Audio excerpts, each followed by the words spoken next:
Bismillahirrahmanirrahim.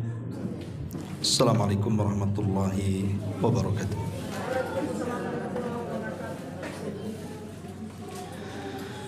Alhamdulillah wassalatu wassalamu ala Rasulillah wa ala alihi wa sahbihi wa mawalah wa la hawla wa la quwata illa billahi wa ba'du. Alhamdulillah, di pagi menjelang siang ini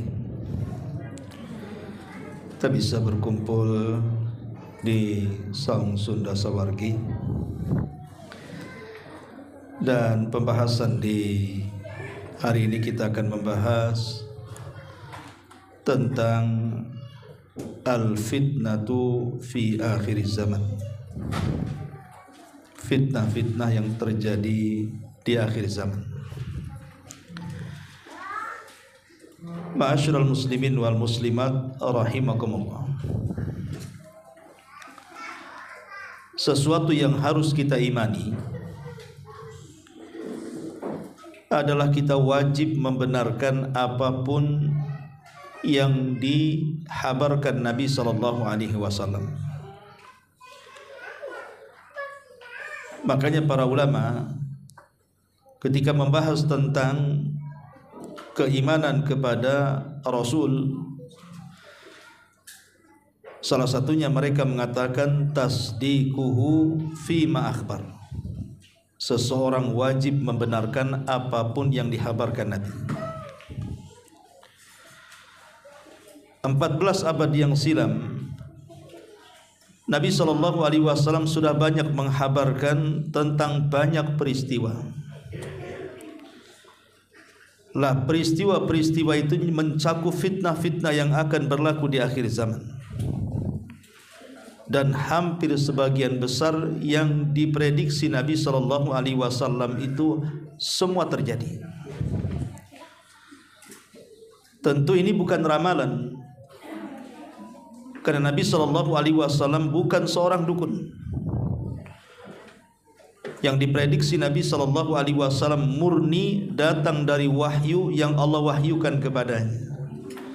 Karena Allah Subhanahu wa taala mengatakan, "Wa ma yantiqu anil hawa in huwa illa wahyun yuha." Tidaklah Nabi bicara dengan hawa nafsunya, tapi Nabi itu bicara dengan wahyu yang diwahyukan kepadanya. Lah salah satu wahyu yang diwahyukan kepada Nabi SAW adalah penghabaran beliau tentang akhir zaman, bahwa nanti di akhir zaman akan banyak bermunculan fitnah-fitnah yang akan menghancurkan umat manusia.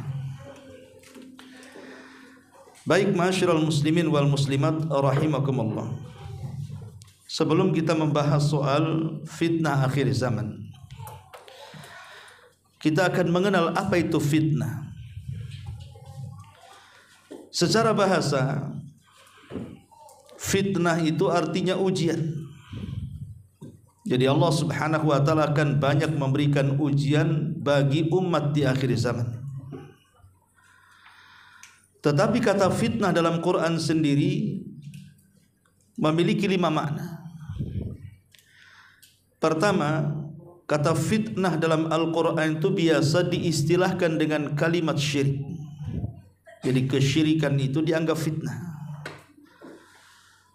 Makanya Allah Subhanahu wa taala mengatakan dalam surah Al-Anfal 39, "Wa qatiluhum hatta la takuna fitnah wa yakuna ad-din kulluhu lillah." Perangilah mereka orang-orang kafir itu sehingga tidak ada lagi fitnah. Ulama tafsir mengatakan yang dimaksud fitnah di sini artinya kesyirikan.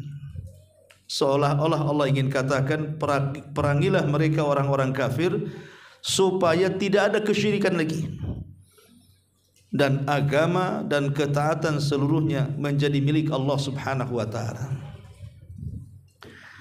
Makna yang kedua, maksud fitnah adalah siksaan. Allah Subhanahu wa taala berfirman dalam surah Az-Zariyat ayat 14, "Dzuqu fitnatakum hadzal ladzi kuntum bihi tasta'jilun." rasakanlah fitnah kalian, maksudnya siksa kepada kalian, azab yang ditimpakan kepada kalian. Inilah yang dahulu kalian minta menyegerakannya. Ayat ini bicara tentang kaum Ad yang minta disegerakan azab kepada Nabi Hud. Maka Allah Subhanahu wa taala sesuai dengan permintaan mereka, Allah kirimkan azab. Dan Allah katakan, dzuqu fitnatakum. Rasakanlah, inilah fitnah yang kalian minta. Maksudnya azab yang kalian minta ini. Kemudian yang nomor 3, fitnah itu bermakna ujian. Allah Subhanahu wa taala berfirman dalam surah Al-Anbiya 36, wa nabluukum bisyarri wal khairi fitnah.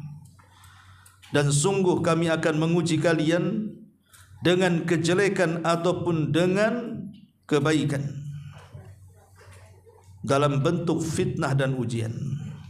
Jadi makna fitnah itu bisa juga diartikan ujian-ujian yang berlaku.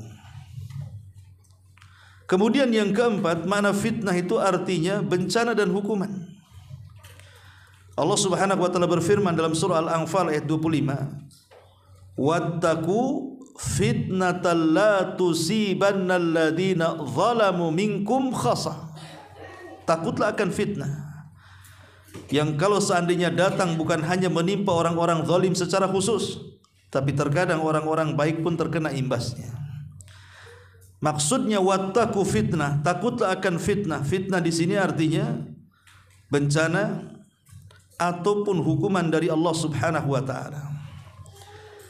Dan yang terakhir, makna fitnah itu artinya menghalang-halangi manusia dari jalan Allah Subhanahu wa taala.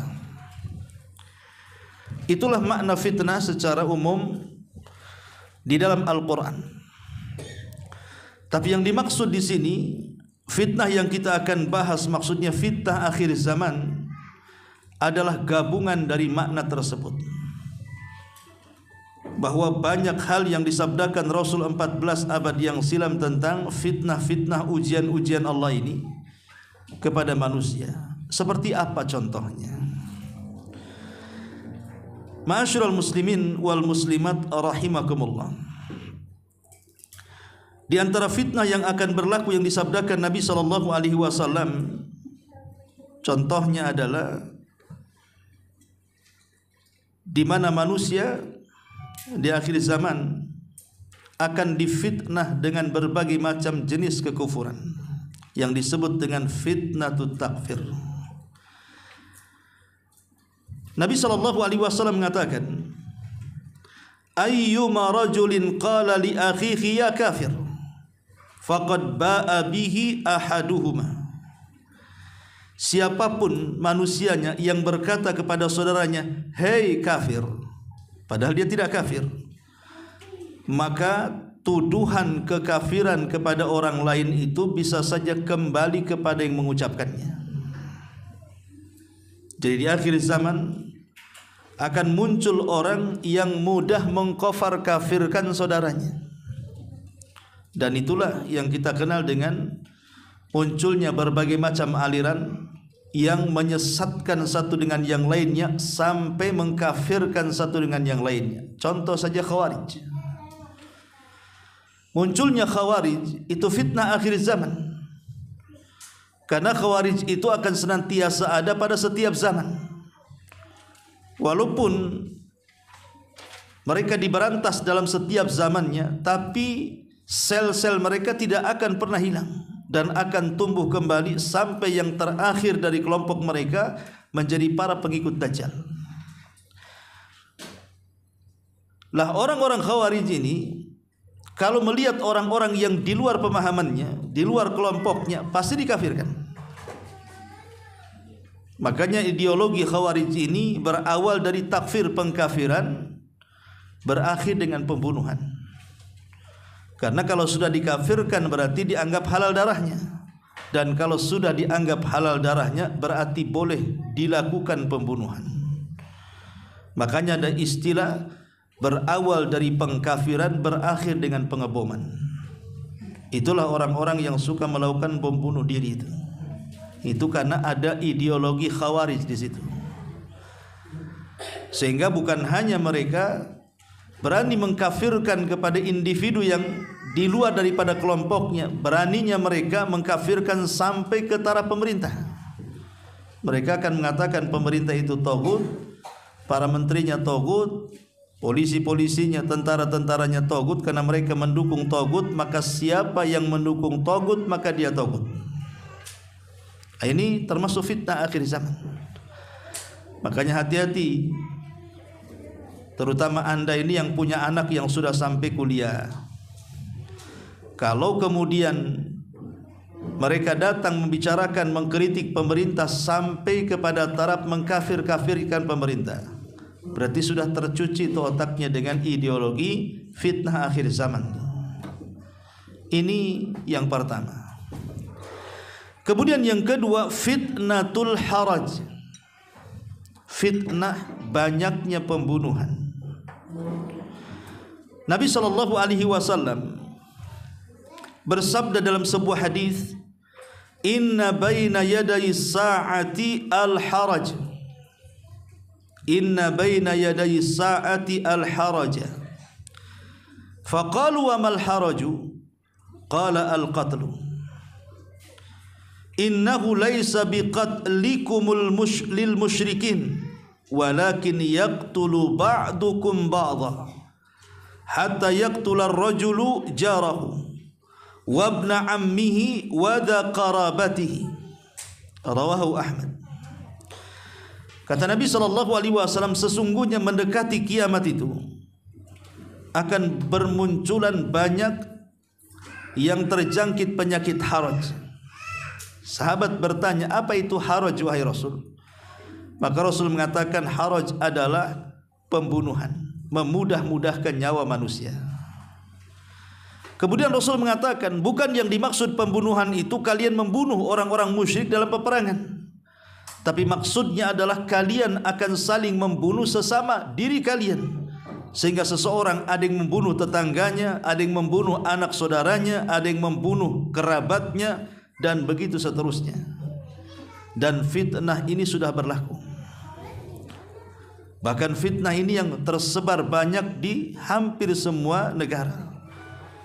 Bahkan di daerah-daerah kita lihat berita-berita pembunuhan seolah-olah nyawa itu murah sekali harganya. Persis seperti yang disabdakan Nabi, bahwa orang yang membunuh tidak tahu alasannya kenapa dia bisa membunuh, dan orang yang dibunuh lebih tidak paham lagi alasannya kenapa dia bisa dibunuh. Karena orang yang membunuh dan dibunuh itu sekarang sudah merajalela. Masalah tersinggung, bunuh-bunuhan. Masalah waris, bunuh-bunuhan. Masalah rebutan tanah, bunuh-bunuhan, ya kan? Masalah parkir, bunuh-bunuhan.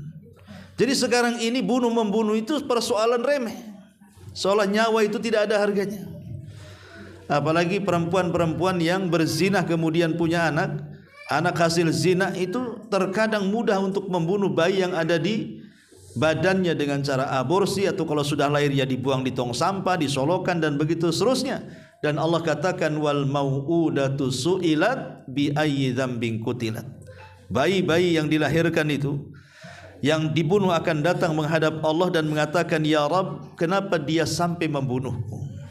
Minta pertanggungjawaban. Maka Allah akan memberikan kisos kepada para pembunuhnya. Ini yang kedua. Yang ketiga, fitnatu inqilabil mawazin. Fitnah terbaliknya keadaan, di mana yang hitam menjadi putih, yang putih menjadi hitam, yang baik menjadi buruk, yang buruk pula menjadi baik, yang jujur dikatakan pendusta, pendusta pula dikatakan jujur, orang yang khianat dikatakan pemegang amanah pula dikatakan pengkhianat. Jadi nanti di akhir zaman itu, kata Rasul, akan terjadi inqilabul mawazin. Kondisi itu akan berubah-ubah tuh. Orang bisa memutihkan yang hitam dan menghitamkan yang putih. Nabi SAW mengatakan, sayati ala nasi sanawatun khadda'at.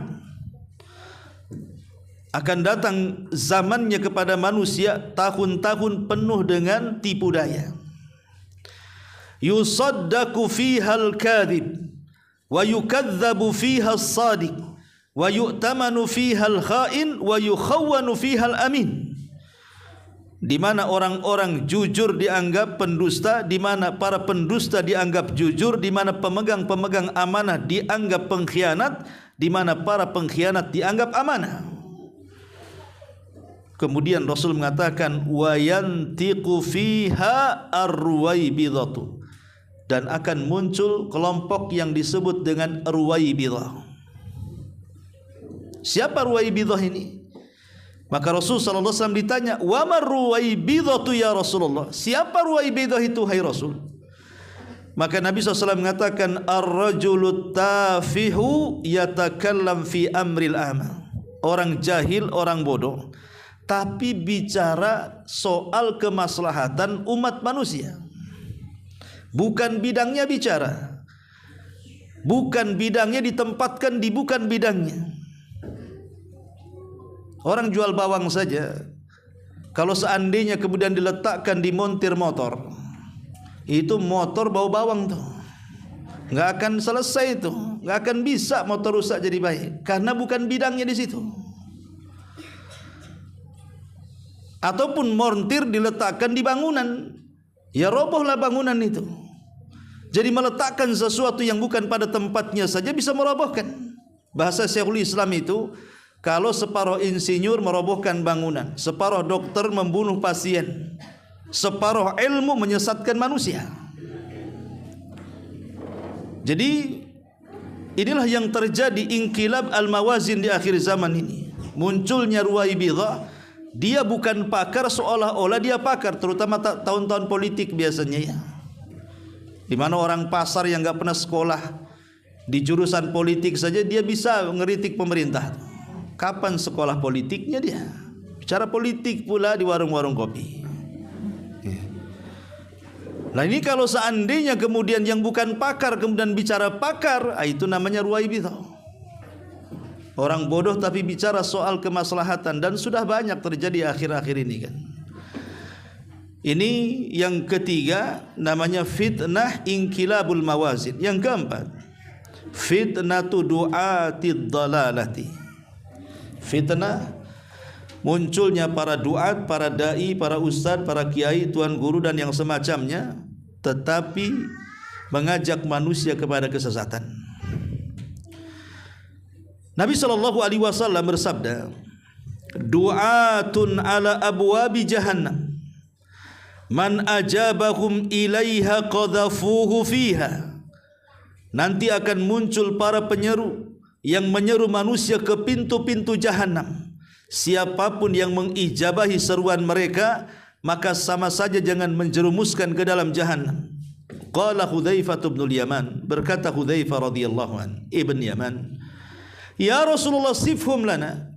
Kalau begitu sifatkan siapa mereka dai-dai penyeru ke pintu-pintu jahanam itu.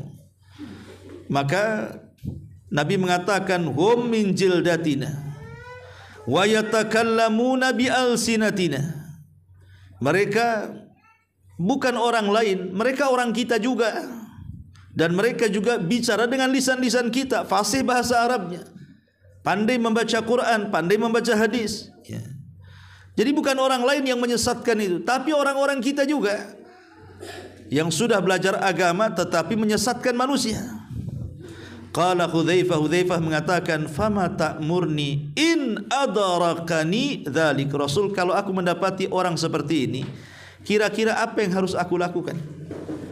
Maka Nabi SAW mengatakan, "Talzam jama'atal muslimina wa imamahum." Tetaplah bersama jamaah kaum muslimin dan para pemimpin mereka. Rawahul Bukhari wa Muslim. Karena biasanya ma'asyiral muslimin yang dimuliakan Allah Azza wa Jalla, ada beberapa, kita tahu ulama ini kan macam-macam. Ada yang disebut dengan ulama usultah.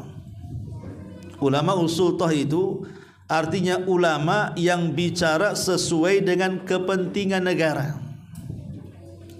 Walaupun kebijakan negara salah, tetap dicarikan fatwa. Walaupun kebijakan negara itu menyelisih Quran Sunnah, tetap dibuatkan fatwa. Itu namanya ulama para penjilat pemerintah. Ya. Kemudian yang kedua ada namanya ulamaul ummah. Ulama yang hanya bicara sesuai selera umat.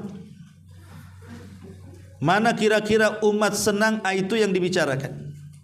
Mana umat-umat yang tidak senang, dia hindari itu bicara di situ. Ulama yang seperti ini dipastikan tidak akan mampu menyampaikan kebenaran, karena dia akan bicara sesuai dengan yang umat senang saja. Kalau umat tidak senang, enggak mau. Umpamanya dia membahas tentang syirik, bid'ah dan yang semacamnya. Ini bahaya nih kalau dibicarakan. Nanti umat sesat. Nanti umat akan salah paham. Nanti umat akan pecah belah. Kalau seandainya seseorang diam tidak menyampaikan kebenaran, lalu kapan kebenaran itu akan muncul? Kebenaran itu akan menyebar sampai kapan kebenaran tertutup-tutupi? Maka bahaya ulamaul ummah itu, karena dia hanya bicara demi kepentingan umat saja. Apa kata umat senang, ya bicara. Apa yang di umat tidak suka, ya nggak mau bicara. Harusnya para duat itu yang menggiring umat, bukan dia yang digiring umat. Kan para duat itu yang memiliki ilmu, sementara umat itu sebagian mereka awam, terkadang tidak paham. Kita yang kemudian mengarahkan mereka ke pintu-pintu sorga, malah pula disamarkan. Lah ini namanya ulamaul ummah. Ulama yang kalau bicara itu sesuai dengan keinginan umat saja. Dan yang ketiga adalah ulama rabbani. Inilah ulama-ulama yang sesungguhnya rabbani, ulama-ulama memperjuangkan agama Rabb Allah subhanahu wa ta'ala, betul-betul menyampaikan kebenaran. Ulamaul haq, ya, dia enggak peduli, yang penting sampaikan kebenaran. Karena keberhasilan dakwah itu adalah ketika seorang dai mampu menyampaikan kebenaran, diterima ataupun tidak. Lihat para nabi itu, ada yang hanya pengikutnya 1, 2, 3. Apakah kita katakan para nabi itu gagal dalam dakwah? Tidak, karena banyaknya pengikut atau sedikitnya pengikut itu bukan keberhasilan di situ. Tetapi keberhasilan itu hakikatnya adalah ketika seorang dai mampu menyampaikan kebenaran. Soal orang yang didakwai mendapatkan taufik atau tidak itu diserahkan kepada Allah Subhanahu wa taala. Karena hidayah milik Allah, sehebat apapun seorang dai, hatta seorang nabi sekalipun, toh juga mereka tidak semua mendapatkan hidayah dari dakwahnya. Sampai nabi terbaik di dunia, Rasul kita sendiri, tidak mampu memberikan hidayah pamannya Abu Talib, tidak mampu memberikan hidayah kepada tetangganya Abu Jahal, Umayyah, Khalid dan yang lainnya. Ini menunjukkan apa? Bahwa suksesi dakwah itu ketika seorang dai mampu menyampaikan kebenaran. Ini yang keempat, fitnah du'atul dhalalah. Kemudian yang kelima, as-sukutu fi awhalil fitani, bahwa fitnah ini terkadang mudah pergi, tetapi akan datang yang jauh lebih besar daripada sebelumnya. Dan ini bagian daripada sifat fitnah. Jadi fitnah di akhir zaman itu terkadang datangnya bertubi-tubi, di mana satu melemahkan yang lainnya, satu menggantikan yang lainnya. Makanya kita lihat banyak kasus-kasus di masyarakat gitu ya. Dalam satu keluarga saja terkadang yang satu terkena narkoba, yang satunya terkena kasus pencurian, yang satunya berzina, menghamili orang, dan begitu seterusnya. Jadi terkadang fitnah ini bermacam-macam. Terkadang satunya bisa melemahkan yang lainnya. Kata Nabi SAW, wa taji'u fitnatun fayuraffiqu ba'duha ba'dha, ay yasiru ba'duha raqiqan khafifan li'azami ma ba'dahu. Akan datang fitnah itu di mana sebagiannya akan melemahkan sebagian yang lainnya. Maksudnya terkadang fitnah sebelumnya lemah, tetapi ingat akan datang setelahnya fitnah yang sangat besar. Salah satunya dicontohkan, wa taji'u fitnatun fayaqulul mu'min hadhihi mahlakati. Dan akan datang fitnah di mana seseorang itu melihat dirinya dan mengatakan, sungguh ini hari kecelakaanku, sungguh ini hari kematianku, aku lebih baik mati daripada hidup. Karena tidak tahan dengan fitnah atau ujian yang Allah Subhanahu wa taala berikan kepada dia. Dan hari ini kan kita bisa lihat kan, ada orang yang hanya faktor kekurangan ekonomi. Mungkin diceraikan suaminya, bawa anak banyak, pikir macam mana ini mengasih makan anaknya. Akhirnya berangan-angan kalau lihat orang mati, kenapa enggak aku aja yang mati gitu. Kalau lewat kuburan, kenapa enggak aku aja yang masuk kuburan itu. Jadi nanti di akhir zaman itu karena tidak tahan melawan fitnah dengan kesabaran tadi, maka ada orang yang mengatakan hancur dan mati lebih baik dibandingkan kokoh dan hidup. Dan itu sudah terjadi di masyarakat kan. Akibat depresi, anak muda diputus pacar saja mau gantung diri. Ya kan? Nah ini kan masalah-masalah fitnah ini memang bisa membahayakan jiwa. Bahkan ada kasus di mana itu suaminya ngutang kulkas, istrinya tidak tahu, tahu-tahu bunuh diri. Hanya gara-gara tidak sanggup bayar utang kulkas. Bayangkan, gara-gara kulkas mati. Harusnya gara-gara kulkas kedinginan ya, ini kalau kepanasan gitu. Ini kan sampai terjadi kasus-kasus yang remeh-temeh seperti ini kok bisa menghilangkan jiwa. Nah ini kadang-kadang fitnah ini memang sifatnya seperti itu. Kemudian yang keenam, fitnatul mal. Fitnah harta. Nabi SAW mengatakan, inna likulli ummatin fitnah. Ay dhalalan wa maksiatan. Wa fitnatu ummatil malu. Sesungguhnya tiap-tiap umat ini punya fitnahnya sendiri. Maksudnya kesesatan dan kemaksiatan. Tetapi fitnah umatku, kata Rasul, adalah kekayaan. Makanya Nabi SAW sampai mengatakan saat datang rombongan para sahabat yang membawa upeti dari Bahrain. Karena Bahrain itu di zaman Rasul ditaklukkan Nabi, sehingga upetinya dibawa oleh para sahabat menghadap hendak dibawa kepada Nabi. Ketika itu Rasul sedang sholat subuh bersama para sahabatnya. Mendengar datang harta yang banyak dari Bahrain, harta rampasan perang dari Bahrain, semua sahabat akhirnya keluar habis sholat subuh itu. Tidak sempat zikir lagi, sudah keluar semua. Karena melihat harta yang melimpah dari Bahrain itu. Maka Nabi SAW langsung menasihati para sahabat dan mengatakan, wallahi mal faqra ahsya alaikum. Demi Allah, kata Rasul, kefakiran bukan yang aku takutkan kepada kalian. Kalian fakir aku enggak takut. Tetapi kata Rasul, walakin ahsya an tubsata ad-dunya, yang aku takutkan kalau seandainya dunia justru dibentangkan kepada kalian.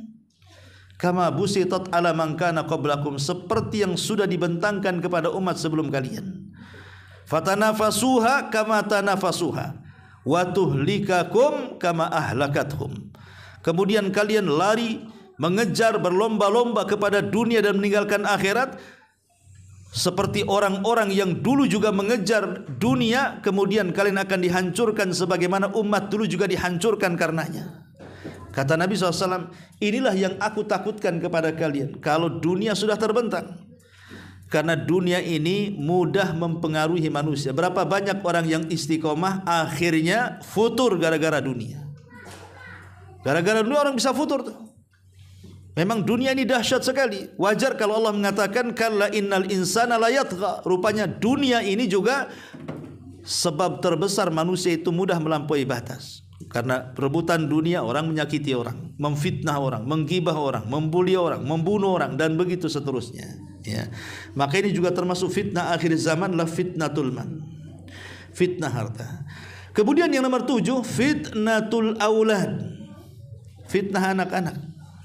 Maka di akhir zaman akan terjadi fitnah yang bersumber justru dari orang terdekat kita, anak-anak kita. Karena anak-anak dalam Al-Quran itu kan ada 4 kategori yang sering saya jelaskan. Pertama, anak itu fungsinya sebagai kebanggaan orang tua. Allah mengatakan al-malu wal banun zinatul hayatid dunya. Anak-anak dan harta itu menjadi zinah, kebanggaan, perhiasan. Perhiasan manusia salah satunya adalah anak-anak. Itulah perhiasan orang tuanya. Karena anak-anak itu bagaimanapun dia adalah si buah hati, si jantung hati belahan jiwa, bahasanya penerus sejarah, penerus perjuangan orang tua dan begitu seterusnya. Sehingga ada sebagian orang tua itu yang bangganya luar biasa kepada anaknya. Saking bangganya kalau ketemu kawannya nggak ditanya anaknya, cerita anaknya. Ya, tahu nggak anak saya katanya? Nggak tahu. Ya. Oh anak saya begini-begini, begono-begono kan begitu. Padahal nggak ditanya tuh. Saking bangganya. Ya. Walaupun tidak sholat, tidak ada masalah. Ya. Yang penting berhasil dunia. Kemudian yang kedua, kategori anak itu bisa dijadikan sebagai fitnah. Tadi sebagai zinah, perhiasan, artinya kebanggaan. Yang kedua bisa menjadi fitnah. Dan itu ujian bagi orang tua. Dari kecil anak itu sudah ibu bapak dipesantrenkan SMP, SMA sampai kuliah. Harusnya sudah besar itu pahamlah dia berbakti kepada orang tua. Makin besar makin kurang ajar kepada orang tua. Padahal sudah dididik dengan bagus padahal. Kalau seandainya orang tua sudah mendidik dan bertanggung jawab kepada pendidikan anaknya, memberi makan, minum, pakaian, tempat tinggal, pendidikan yang layak, tapi anaknya justru kurang ajar kepada orang tua, itulah fitnah namanya. Kadang anak itu jadi ujian bagi orang tua. Ini harus lebih ekstra dan sabar lagi orang tua menghadapi anak yang seperti itu. Kemudian yang terakhir, yang ketiga adalah al-adu. Terkadang lebih daripada fitnah. Kalau fitnah saja masih oke lah. Tapi ada yang jauh lebih parah. Namanya al-adu, musuh. Terkadang anak-anak itu bisa menjadi musuh orang tuanya. Terkadang musuh secara ideologi atau musuh secara fisik. Kita lihat ada yang membunuh, menampar, menyakiti orang tuanya dan begitu seterusnya. Dan yang terakhir tentu anak yang diharapkan kita semua, yang dicantumkan dalam doa di dalam Al-Qur'anul Karim, Rabbana hablana min azwajina wa dzurriyyatana qurrata a'yun waj'alna lil muttaqina imama. Itulah anak yang disebut dengan qurrah al-a'yun, penyejuk mata yang bisa membahagiakan orang tuanya dunia dan akhiratnya. Tetapi begitulah memang Allah memberikan fitnah di akhir zaman. Banyaknya anak-anak yang durhaka kepada orang tua. Dalam hadis yang panjang, hadis Jibril, ya, ketika bertanya soal Islam, iman dan ihsan, kemudian bertanya soal kapan kiamat, tapi Rasul tak jawab. Ketika kemudian bertanya soal tanda-tandanya, maka Rasul jawab. Salah satunya Rasul mengatakan, antalidal amatu rabbataha. Engkau akan melihat bagaimana ada seorang budak melahirkan tuannya. Ulama hadis mengatakan maksudnya budak melahirkan tuannya, maksudnya adalah munculnya anak-anak yang tidak tahu diri, durhaka dengan orang tuanya, tidak tahu tata krama dengan orang tuanya, tidak tahu bicara yang benar dengan orang tuanya, tidak tahu bermuamalah yang benar dengan orang tuanya, dan begitu seterusnya, sampai menyakiti dengan lisan dan badannya. Dan ini bagian daripada fitnah akhir zaman. Kemudian yang nomor 8, fitnatun nisa, fitnah perempuan. Ya. Nabi Allah Subhanahu wa taala mengatakan dalam surah Al-Imran ayat 14, zuyyina lin-nasi hubbu asy-syahawat minan nisa wal banin wal qanatiril muqantarati minadz-dzahabi wal fidda ila akhiril ayat. Manusia itu akan dihiasi dengan kecintaan dia kepada syahwatnya. Kemudian Allah meletakkan pertama syahwat yang disukai, yang pertama adalah wanita, tentu bagi laki-laki, ya. Kemudian al-banin, anak laki-laki, bukan anak perempuan. Karena anak laki-laki ini biasanya cita-citanya tinggi. Makanya orang tua habis-habisan jual sawah, jual rumah, yang penting anak laki-lakinya bisa jadi orang. Padahal sudah orang tuh, ya. Harus jadi orang lagi, ya. Baru kemudian di sini wal banin wal qanatiril muqantarah. Ini kiasan daripada perhiasan dunia yang banyak, uang yang banyak dan begitu seterusnya. Nah di sini Nabi Allah Subhanahu wa taala mengatakan adalah fitnatun nisa. Makanya Rasul sampai mengatakan ma taraktu ba'di fitnah adharra 'ala rijali minan nisa. Tidaklah aku tinggalkan setelahku fitnah yang jauh lebih berbahaya bagi laki-laki melebihi wanita. Karena hancurnya akidah laki-laki karena wanita. Jatuhnya orang soleh itu karena wanita. Sampai-sampai ketika Nabi SAW bercerita tentang ulama-ulama Bani Israel, Rasul SAW mengatakan hancurnya ulama-ulama Bani Israel itu dikarenakan kaum wanita. Ingat kisah Jurej contohnya. Itu kan yang memfitnah Jurej siapa? Wanita. Sampai akhirnya dihancurkan tempat ibadahnya dan dia hampir dibunuh. Kalau bukan karena pertolongan Allah, tentu Jurej tidak akan selamat. Kemudian juga kisah yang disebutkan dalam surah Al-Hasyr, seorang pendeta yang kemudian dititipi oleh 3 bersaudara yang hendak berjihad, menitipkan adik perempuannya kepada seorang pendeta karena yakin tidak mungkin diganggu. Malah sang pendeta ini kemudian mencabuli gadis itu sampai hamil, kemudian sampai melahirkan. Setelah melahirkan dibunuh bayinya, dibunuh juga ibunya. Itu Bani Israel di zaman itu. Rupanya sekarang pun ditiru oleh umat Islam. Rupanya juga ada beberapa oknum ustaz-ustaz di pesantren mencabuli pula santrinya. Ini kan yang disebut dengan Kiai Al-Walid itu namanya. Baik ya. Kemudian yang ke-8, yang ke-9, fitnah al-kuffari li ahlil Islam. Fitnah apa lagi yang terjadi? Fitnah orang-orang kafir. Orang-orang kafir yang berlaku sewenang-wenang kepada umat Islam. Baik skala besar negara, seperti umpamanya negara-negara kuat ya. Orang-orang kafir menekan negara-negara Islam, menghancurkan negara-negara Islam. Terkadang alasannya itu dibuat-buat. Kan kita lihat bagaimana negara-negara Islam hancur dengan alasan yang sebenarnya alasan yang dicari-cari. Oh, karena negara itu buat nuklir, dihancurkan negara yang nggak ditemui nuklirnya. Ya, rupanya nyari minyak di situ, bukan nyari nuklir ya. Jadi begitulah kesewenang-wenang mereka. Baik mereka menjajah secara ekonomi ataupun menjajah memang secara fisik, langsung menyerang, membunuh dan yang semacamnya. Nah, ini fitnah di akhir zaman juga. Termasuk juga yang ke-10, munculnya para pendusta yang mendustakan agama. Nabi SAW mengatakan dalam hadis Abu Hurairah radhiyallahu an, yakunu fi akhir zaman, akan muncul di akhir zaman dajjaluna kadzabun, dajjal kadzabun dan para pendusta. Ya'tunakum minal ahadits, mereka datang kepada kalian membawa hadis-hadis, bima lam tasma'u antum wala aba'ukum, tapi hadis yang disampaikan mereka kepada kita enggak pernah dengar hadis itu. Baik kita atau bapak-bapak kita enggak pernah mendengar. Dari mana hadis itu muncul? Rupanya hadis-hadis palsu yang disampaikan. Fa iyyakum wa iyyahum, hati-hati kalian dan hati-hati dari mereka. La yudhillunakum wa la yaftinunnakum, jangan sampai mereka menyesatkan kalian, jangan sampai kalian membuat fitnah bagi kalian.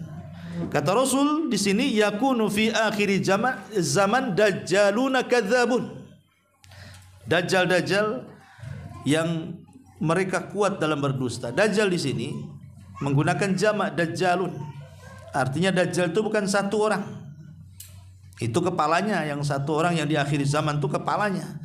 Tapi sebelum muncul dajjal yang memang dajjal aslinya, lah sebelumnya akan muncul dajjal-dajjal yang banyak. Mereka adalah para pendusta-pendusta agama. Seperti orang-orang yang ngaku Imam Mahdi, orang ngaku Jibril, orang ngaku Nabi, ya kan? Masih baik ngaku Tuhan aja, ya. Tapi ada juga yang ngaku Tuhan itu sebagian orang kan, kayak Fir'aun, Namrud dan yang semacamnya. Tetapi orang-orang yang mengaku Nabi, mengaku Jibril, mengaku Imam Mahdi, mengaku macam-macam, mereka hakikatnya para dajjal. Mereka adalah para pendusta agama yang terang-terangan mereka mendustakan agama. Anehnya di negeri kita ini, sesat-sesatnya orang ada saja pengikutnya. Tidak di dunia nyata, di dunia gaib juga ikut. Siapa? Netizen. Kadang-kadang ada aja jadi pengikutnya tuh. Tak siapa orangnya. Ini kadang-kadang betul kata penyair Arab itu, likul lisakitil lakit, setiap yang jatuh ada aja yang mungut, setiap ajaran sesat ada aja pengikut, gitu maksudnya. Ya, ini juga termasuk fitnah akhir zaman. Kemudian yang ke-11, ya, fitnah kesesatan. fitnah kesesatan ini artinya manusia-manusia mudah di akhir zaman itu menutup akal sehatnya dan memperturutkan hawa nafsunya. Nabi SAW bersabda dalam hadis Hudzaifah ketika menggambarkan fitnah di akhir zaman, apa kata Rasul?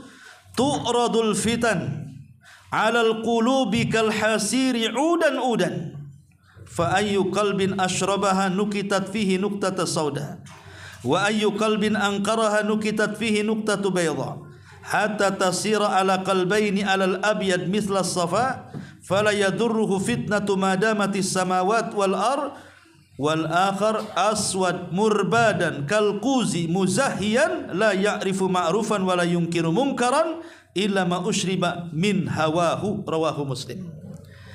Kata Nabi SAW, akan ditampakkan fitnah itu kepada hati-hati manusia seperti tikar anyaman yang dianyam seutas demi seutas.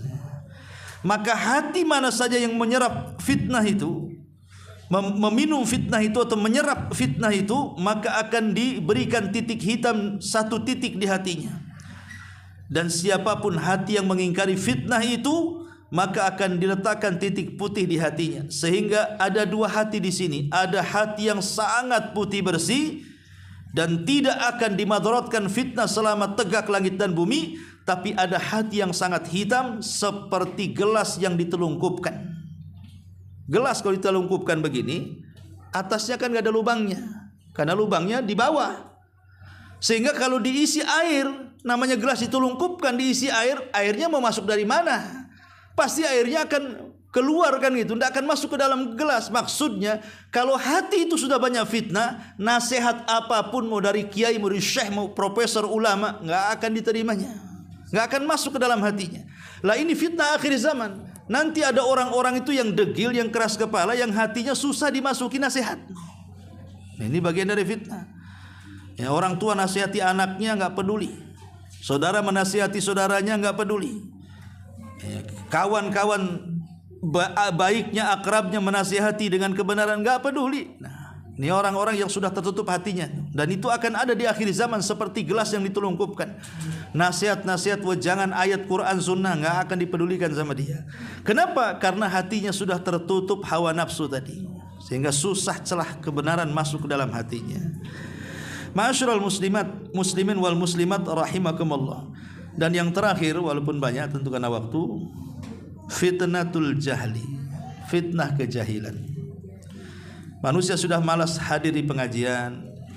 Selama saya ngaji di sini ya ini aja wajah-wajahnya yang hadir. Yang baru adalah 1-2 kan. Malas orang. Kadang-kadang yang istiqomah saja, kadang-kadang kayak puasa Daud, kadang hadir kadang tidak. Ya. Jadi nanti di akhir zaman memang seperti itu. Tapi ya tidak masalah. Makanya sebenarnya menuntut ilmu itu tidak perlu rajin setiap hari, takut bosan. Ya. Sekali-kali, tapi jangan sekali ngaji tak hilang lama kali gitu ya. Tapi kan sekali-kali maksudnya istiqomah. Supaya apa? Supaya terbebas dari kejahilan. Karena kan inti daripada antum atau antuna ini datang ke tempat ngaji itu sebenarnya satu. Tujuannya ya, satu adalah mengikhlaskan niat, ingin mendapatkan pahala. Oke lah, mungkin tidak dapat ilmu karena ini ustadz ini itu aja materinya. Saya sudah tahu. Ya, kan ada orang yang malas ngaji karena sudah tahu materinya, pernah dengar. Ya, niatkan yang penting saya duduk dapat pahala di situ kan. Yang kedua adalah mengangkat kejahilan. Pertama kejahilan kepada diri kita sendiri. Yang kedua untuk mengangkat kejahilan kepada orang lain. Minimalnya ilmu yang dapat di pengajian itu disampaikan dalam keluarga. Karena di antara fitnah akhir zaman ini adalah tersebarnya kejahilan dan juga hilangnya ilmu pengetahuan. Karena orang sudah malas lagi duduk belajar agama dan mereka lebih mengejar dunia. Dan ini fitnah akhir zaman. Baik, banyak fitnah-fitnah yang lainnya. Kemudian secara ringkas sekarang, bagaimana cara terhindar dari fitnah-fitnah itu? Ma'asyiral muslimin wal muslimat rahimakumullah. Adapun solusi supaya kita tidak terjerumus kepada fitnah atau menghindarkan diri dari fitnah itu, pertama adalah kembali kepada Allah. Berdoa kepada Allah Subhanahu wa taala agar kita dijauhkan dari fitnah. Karena kalau kita menjauh dari fitnah tidak akan bisa. Fitnah itu ada di mana-mana. Fitnah yang saya sebut tadi itu ada di mana-mana tuh. Mau fitnah harta, fitnah wanita, fitnah macam-macam itu ada di mana-mana. Kalau kita mau menjauh dari fitnah tidak akan bisa. Contoh mamanya orang kalau sudah keranjingan judi ataupun orang yang sudah suka dengan zina, suka dengan khamar dan begitu seterusnya. Itu perainya sebentar aja itu. Mungkin karena habis duitnya, mungkin karena juga ada penyakit yang menyerangnya. Setelah sembuh ada duit, balik lagi dia ke situ. Jadi kalau kita mau menjauh fitnah ini kadang-kadang susah karena sudah menjauh ketarik lagi, sudah menjauh ketarik lagi. Bagaimana caranya kalau kita ini ingin terhindar dari fitnah? Minta kepada Allah agar Allah yang menjauhkan fitnah dari kita, bukan kita yang menjauh dari fitnah. Allah yang menjauhkan kita dari fitnah. Sebab kalau Allah yang menjauhkan kita dari fitnah, maka pasti kita akan tidak terkena fitnah. Tapi kalau kita yang menjauh tanpa pertolongan Allah, maka satu hari akan balik lagi ke fitnah itu. Ini yang pertama.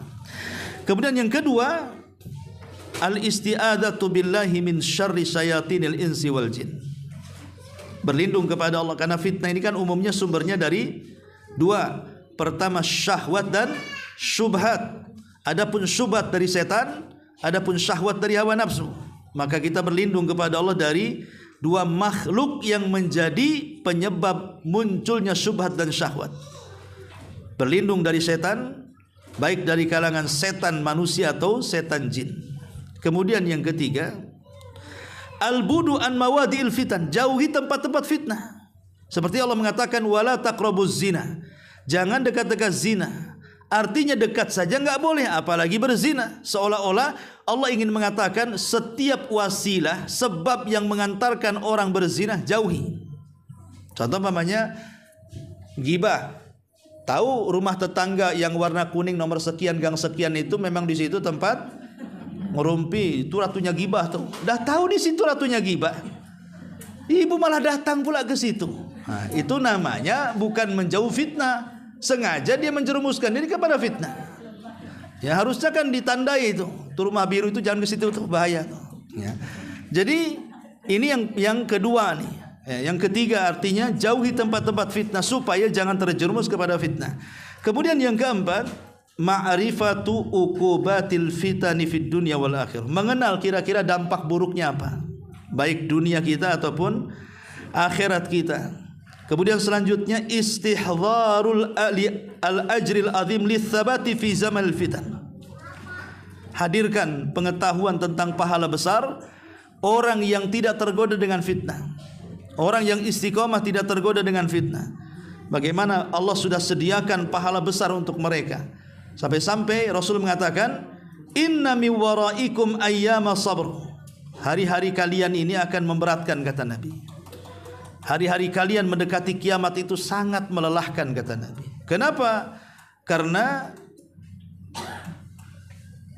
as-sabru fihinna misla al-qabdi 'alal jamrah. Karena kesabaran di antara kalian dalam mempertahankan agama di zaman itu sama dengan mempertahankan bara api yang dikepal di tangannya. Namanya bara api, kalau diletakkan di tangan, bisa saja melepuh tangannya. Kalau tetap dipegang makin banyak melepuhnya. Kalau dilepas, lepas pula tuh apinya. Begitulah Rasul gambarkan betapa sulitnya perjuangan orang yang istiqomah di akhir zaman itu. Karena memang harus ekstra sabar. Tapi Rasul menjanjikan lil amili fihinna mithlu ajri khamsina rajulan ya'maluna mithla amalikum. Tetapi kata Rasul, orang yang beramal, mempertahankan sunnah, menjauh dari fitnah di akhir zaman di antara kalian sama dengan 50 para sahabat yang beramal seperti amalan kalian. Lihat bagaimana pahala kita seperti 50 para sahabat kalau kita sabar di atas sunnah di tengah-tengah gelombang fitnah. Dan yang terakhir tentunya al-mubadaratu bi amalin salih.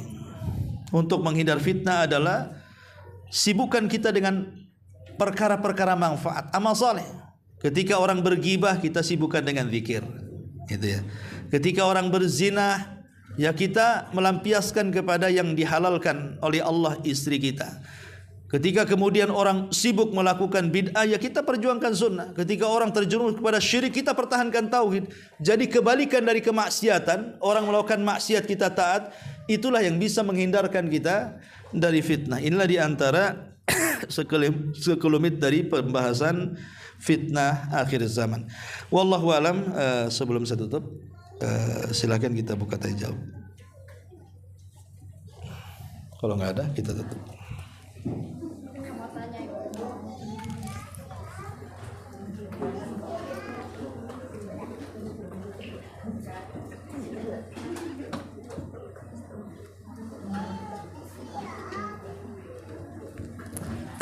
Baik, nggak ada. Subhanakallah bihamdika, asyhadu an la ilaha illa anta astaghfiruka wa atubu ilaik. Allahu ta'ala